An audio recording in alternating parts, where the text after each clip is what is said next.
ඔහුගේ නම ලෝමහංස. බලන්නකෝ ඔය පස්වන සිතුවම දෙස. සුන්දර කාන්තාවක විසින් දරුවෙකු නරවනවා. ඇය සිටු දේවියක්. ලෝමහංස කුමාරයන්ගේ ආදරණීය මෑණියන්. තොටිල්ලේ සුවසේ නිදන්නේ ලෝමහංස කුමාරයා.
යුගගිනි අවුලනවා.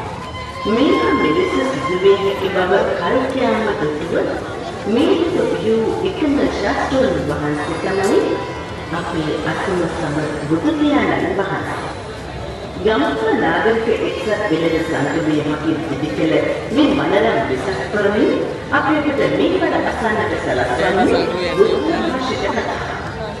ඒ තමයි යුක්තිය ජාත. තථාගතයන් වහන්සේට නමස්කාර කරමින් බුද්ධිල ජාතක කතා.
විපරම් කළා මම ඇවදින් පාලානිත සැපනින්දකය උතුරාහුල උරුලේයත කැපකර රාජ සැප හිහිගෙට තැබුවේතිත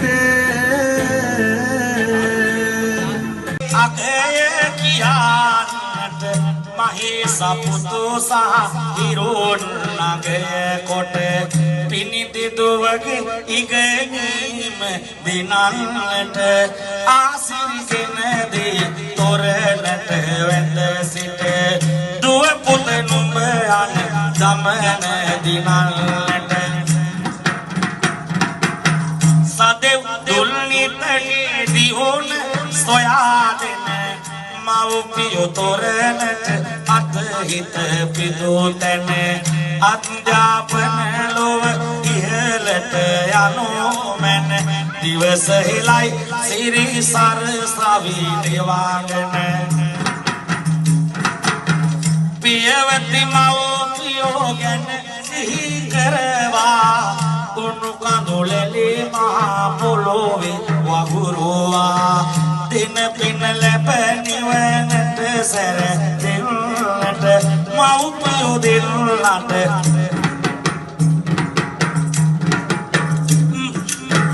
දින